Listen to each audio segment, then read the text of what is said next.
ಉಗ್ರರ್ ತಹಾವೂರ್ ರಾಣಾ ಇದೀಗ ಎನ್ಐಎ ರಣವ್ಯೂಹದಲ್ಲಿ ಇದ್ದಾರೆ. NIA head ಕ್ವಾರ್ಟರ್ಸ್ನ special ಸೆಲ್ನಲ್ಲಿ ಆತನ ವಿಚಾರಣೆಗೆ ಸಂಬಂಧಪಟ್ಟಂತೆ ಸಿದ್ಧತೆಯನ್ನು ಮಾಡಿಕೊಳ್ಳಲಾಗ್ತಾ ಇದೆ. ಸಿಸಿಟಿವಿ ಕಣ್ಗಾವಲು ಕಮಾಂಡೋ ಕೋಟೆಯಲ್ಲಿ ಈ ತಹಾವೂರ್ ರಾಣಾ ಇದ್ದಾನೆ. 18 ದಿನಗಳ ಕಾಲ ರಾಣಾನನ್ನ ಎನ್ಐಎ ಟೀಮ್ ಕಸ್ಟಡಿಗೆ ಪಡ್ಕೊಂಡಿದೆ. 12 ಜನ ಎನ್ಐಎ ಅಧಿಕಾರಿಗಳು ರಾಣಾನ ವಿಚಾರಣೆಯನ್ನ ಶುರು ಮಾಡ್ತಾರೆ. ಮುಂಬೈ ಬ್ಲಾಸ್ಟ್ನ ಸಾಕ್ಷ್ಯಾಧಾರಗಳನ್ನು ಮುಂದಿಟ್ಕೊಂಡು ರಾಣಾಗೆ ಗ್ರಿಲ್ ನಡೆಯುತ್ತೆ. ಸಿಸಿಟಿವಿ ಕಣ್ಗಾವಲಿನಲ್ಲಿ ರಾಣಾ ವಿಚಾರಣೆ ನಡೆಯುತ್ತೆ. ಎಸ್ಪಿ ಡಿಎಸ್ಪಿಯಿಂದ ತಹಾವೂರ್ ರಾಣಾಗೆ ಗ್ರಿಲ್ ನಡೆಸಲಾಗುತ್ತೆ. ಎನ್ಐಎ ಬಲೆಗೆ ಬಿದ್ದಿರುವಂತಹ ಮುಂಬೈ ದಾಳಿಯ ಈ ಸೂತ್ರಧಾರ ರಾಣಾ ಜನ್ಮ ಜಾಲಾಡೋದಕ್ಕೆ ಎನ್ಐಎ ಟೀಮ್ ರೆಡಿ ಆಗಿದೆ. ಮಾಸ್ಟರ್ ಮೈಂಡ್ ನಿಂದ ಸತ್ಯವನ್ನ ಕಕ್ಕಿಸೋದಕ್ಕೆ ಎನ್ಐಎ ಟೀಮ್ ಸಿದ್ಧತೆಯನ್ನ ಮಾಡಿಕೊಂಡಿದೆ. ರಾಣಾನ ನೆಟ್ವರ್ಕ್ ಯಾವ ರೀತಿಯಾಗಿತ್ತು ಅದನ್ನ ಬಯಲು ಮಾಡೋದಕ್ಕೆ ಎನ್ಐಎ ರೆಡಿ ಆಗಿದೆ. ಇದಕ್ಕೆ ಸಂಬಂಧಪಟ್ಟಂತೆ 30ಕ್ಕೂ ಹೆಚ್ಚು ಪ್ರಶ್ನೆಗಳನ್ನ ಎನ್ಐಎ ರೆಡಿ ಮಾಡಿಕೊಂಡಿದೆ. ಮುಂಬೈ ದಾಳಿಯ ಬಗ್ಗೆ ದಾಖಲೆಯನ್ನು ಕೂಡ ಎನ್ಐಎ ಸಂಗ್ರಹ ಮಾಡಿಕೊಂಡಿದೆ. ಐಎಸ್ಐ ಕೈವಾಡದ ಬಗ್ಗೆ ವಿಚಾರಣೆಯನ್ನು ಕೂಡ ಎನ್ಐಎ ಮಾಡೋದಕ್ಕೆ ಸಿದ್ಧತೆಯನ್ನು ಮಾಡಿಕೊಂಡಿರೋದು. ಪ್ರಕರಣಕ್ಕೆ ಸಂಬಂಧಪಟ್ಟಂತೆ ಪ್ರಮುಖವಾಗಿ ಪಾಕಿಸ್ತಾನದ ಪಾತ್ರ ಎಷ್ಟರ ಮಟ್ಟಿಗಿದೆ, ಅದರಲ್ಲೂ ಕೂಡ ಐಎಸ್ಐ ಅದರ ಪಾತ್ರವನ್ನ ಜಗತ್ತಿಗೆ ಬಹಿರಂಗ ಮಾಡುವಂತಹ ಸವಾಲಿದೆ.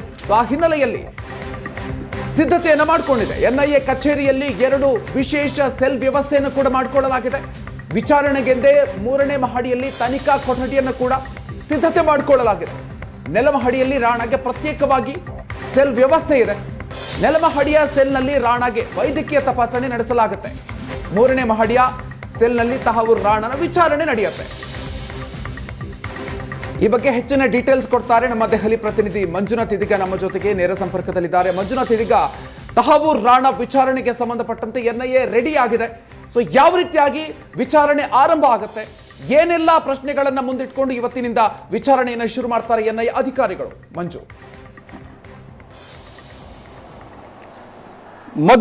ಮೊದಲ ರಾತ್ರಿಯನ್ನ ಭಾರತದ ನೆಲದಲ್ಲಿ ದುಷ್ಟ ರಾಣಾ ಕಳೆದಿದ್ದಾನೆ ಅನ್ನುವಂಥದ್ರಿಂದ ಹೊಸ ಚಾಪ್ಟರ್ ಇವತ್ತು ಶುರುವಾಗ್ತಾ ಇರುವಂಥದ್ದು ಮುಂಬೈ ದಾಳಿಗೆ ಸಂಬಂಧಪಟ್ಟ ಹಾಗೆ.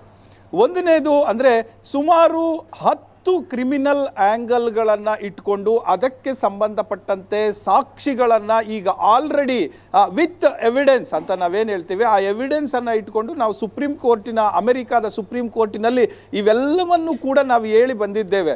ಯಾವ್ಯಾವ ರೀತಿಯಲ್ಲಿ ರಾಣಾ ಮಾಡಿದ್ದಾನೆ, ಅದಕ್ಕೋಸ್ಕರ ನಮಗೆ ಏಕೆ ಬೇಕು ಅನ್ನುವಂತಹ ಸ್ಪಷ್ಟ ಮಾಹಿತಿಯನ್ನು ಅಮೆರಿಕಾದ ಸುಪ್ರೀಂ ಕೋರ್ಟಿಗೆ ನಾವು ಕೊಟ್ಟಿದ್ದೇವೆ. ಅದರ ಮೊದಲ ಪ್ರಯಾರಿಟಿ ಇರುತ್ತೆ. ಅಂದರೆ ಇವನು ಹೇಗೆ ಬಂದ, ಮೊದಲನೇದಾಗಿ ಭಾರತಕ್ಕೆ ಅವನು ಯಾವ ಇದರ ಮೇಲೆ ಬಂದ, ವಲಸೆ ಸೇವೆಗಳನ್ನು ಒದಗಿಸುವ ಮೂಲಕ ಬಂದಂಥ ರಾಣಾ ಇಲ್ಲಿ ಮುಂಬೈಯಲ್ಲಿ ಅವನದೇ ಆದಂಥ ಒಂದು ಕಚೇರಿ ತೆರೀತಾನೆ. ಆ ಕಚೇರಿಯನ್ನು ನೋಡ್ಕೊಳ್ಳಿಕ್ಕೆ ಅನ್ನುವಂಥ ರೀತಿಯಲ್ಲಿ ತನ್ನ ಆಪ್ತ ಸ್ನೇಹಿತ ಎಡ್ಲಿಯನ್ನು ಕರ್ಕೊಂಡು ಬಂದಿರ್ತಾನೆ. ಅವನಿಗೆ ಫೇಕ್ ಡಾಕ್ಯುಮೆಂಟ್ಸ್ ಕೊಟ್ಟು ಅವನನ್ನು ಭಾರತಕ್ಕೆ ಕರ್ಕೊಂಡು ಬಂದಿರ್ತಾನೆ. ಅಲ್ಲಿಂದ ಭಾರತದಲ್ಲಿ ಸುತ್ತಾಡಿದ್ದಾನೆ, ಮ್ಯಾಪಿಂಗ್ ಮಾಡಿಸಿದ್ದಾನೆ, ಅವನು ಮ್ಯಾಪ್ ಮಾಡಿದ್ದಾನೆ, ಫೈನಾನ್ಷಿಯಲ್ ಅಸಿಸ್ಟೆನ್ಸ್ ಆಗಿದೆ. ಸೊ ಇದೆಲ್ಲವನ್ನು ಆದಮೇಲೆ 166 ಮಂದಿ ಏನು ಸಾವನ್ನಪ್ತಾರೆ, 243 ಮಂದಿ ಗಾಯಗೊಳ್ತಾರೆ. ಹಂಗಾಗಿ ಈವನ್ ಕ್ರಿಮಿನಲ್ ಕಾನ್ಸ್ಪರೆಸಿಯ ಜೊತೆಗೆ ಕೊಲೆ ಅಂತ ಅನ್ನುವಂತಹ ಪ್ರಕರಣಗಳು ಕೂಡ ಸೇರ್ಪಡೆ ಆಗಿರ್ತವೆ. ಇಷ್ಟೆಲ್ಲ ಆ್ಯಂಗಲ್ಗಳಲ್ಲಿ ಮೊದಲ ಒಂದು ಅವನ ವಿಚಾರಣೆ ಶುರುವಾಗುತ್ತೆ ಅನ್ನುವಂಥದ್ದು ಎನ್ಐಎ ಅಧಿಕಾರಿಗಳು ಹೇಳ್ತಾ ಇರುವಂಥದ್ದು. ಇವನ ವಿಚಾರಣೆಗೆ ಸುಮಾರು 12 ಜನರ ತಂಡ, DIG ಜೈರಾಮ್ ಅವರ ನೇತೃತ್ವ ಮತ್ತು ಉಸ್ತುವಾರಿಯಲ್ಲಿ ಒಂದು ಎನ್ಐಎ ತಂಡ ಇವನನ್ನು ವಿಶೇಷವಾಗಿ ಎನ್ಕ್ವೈರಿ ಮಾಡುತ್ತೆ. ಅದರ ಪೂರ್ವಭಾವಿಯಾಗಿ ಅಂದರೆ ಎನ್ಕ್ವೈರಿ ಶುರು ಮಾಡೋದಕ್ಕೂ ಪೂರ್ವಭಾವಿಯಾಗಿ ಇವತ್ತು 11 ಗಂಟೆಗೆ ಎನ್ಐಎ ಕಚೇರಿಯಲ್ಲಿ ಹಿರಿಯ ಅಧಿಕಾರಿಗಳ ಸಭೆ ಕೂಡ ನಡೆಯಲಿದೆ. ಆ ಸಭೆಯಲ್ಲಿ ಸ್ಪಷ್ಟವಾದಂತಹ ಮಾಹಿತಿ ಅಂದರೆ ತಂತ್ರಗಾರಿಕೆ ಏನೇನೆಲ್ಲ ಮಾಡಬೇಕು ಅನ್ನುವಂಥ ಒಂದು ಸ್ಟ್ರಾಟಜಿ ಕೂಡ ಡಿಸ್ಕಷನ್ ಆಗುತ್ತೆ. ಇವರು ಯಾವ ರೀತಿ ಯಾವ ಆ್ಯಂಗಲ್ಗಳಲ್ಲಿ ಯಾರ್ಯಾರು ಯಾವ ಆ್ಯಂಗಲ್ಗಳಲ್ಲಿ ತನಿಖೆ ಮಾಡಬೇಕು ಅನ್ನುವಂಥದ್ದು ಕೂಡ ಅಲ್ಲಿ ಚರ್ಚೆ ಆಗುತ್ತೆ. ಮೊದಲ ಸಭೆಯಲ್ಲಿ. ಆ ನಂತರ 12 ಜನ ಅಧಿಕಾರಿಗಳು ಕೂಡ ಒಂದೊಂದು ಪೋರ್ಷನ್ ಅನ್ನು ತೆಗೆದುಕೊಂಡು ಅವರು ನೀಟಾಗಿ ಇನ್ವೆಸ್ಟಿಗೇಷನ್ ಮಾಡ್ತಾರೆ, ಅದಕ್ಕೆ ಸಂಬಂಧಪಟ್ಟಂತ ದಾಖಲೆಗಳನ್ನು ಸಂಗ್ರಹಿಸ್ತಾರೆ, ಮತ್ತೆ ಆಡಿಯೋ ವಿಡಿಯೋ ಎವಿಡೆನ್ಸ್ ಮಾಡ್ತಾರೆ. ಈ ರೀತಿ ವೈಜ್ಞಾನಿಕತೆಯಿಂದಲೂ ಕೂಡ ಎವಿಡೆನ್ಸ್ ಇರಬೇಕಾಗುತ್ತೆ ಅನ್ನುವಂಥ ನಿಟ್ಟಿನಲ್ಲಿ, ಯಾಕಂದ್ರೆ ಕನ್ವಿಕ್ಷನ್ ಅನ್ನು ನಾವು ತೆಗೆದುಕೊಳ್ಬೇಕಾದ್ರೆ ಇದಕ್ಕೆ ಒಂದು ವೈಜ್ಞಾನಿಕ ಎವಿಡೆನ್ಸ್ ಅಥವಾ ವೈಜ್ಞಾನಿಕ ರೀತಿಯಲ್ಲಿ ವಿಶ್ಲೇಷಣೆಗಳು ಕೂಡ ಅಗತ್ಯ ಇರುತ್ತೆ. ಹಾಗಾಗಿ ಹೆಚ್ಚು ಈ ಬಾರಿ ಆ ಆಂಗಲ್ ಅಲ್ಲಿ ಅಂದ್ರೆ ಸೈಂಟಿಫಿಕ್ ಎವಿಡೆನ್ಸ್ ಕಲೆಕ್ಟ್ ಮಾಡುವ ರೀತಿ ಒಂದು ಆಂಗಲ್ ಅಲ್ಲಿ ಹೆಚ್ಚು ತನಿಖೆಯನ್ನು ನಡೆಸ್ತಾ ಇದ್ದಾರೆ. ಆ ಹಿನ್ನೆಲೆಯಲ್ಲಿ ಸಾಕ್ಷ್ಯಗಳ ಸಂಗ್ರಹವೂ ಕೂಡ ಮಾಡ್ತಾ ಇದ್ದಾರೆ.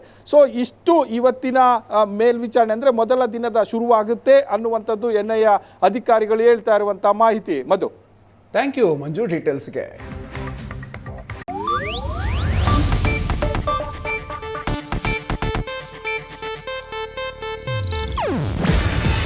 ಇದು ಏಷ್ಯಾನೆಟ್ ನ್ಯೂಸ್ ನೆಟ್ವರ್ಕ್ ಪ್ರಸ್ತುತಿ.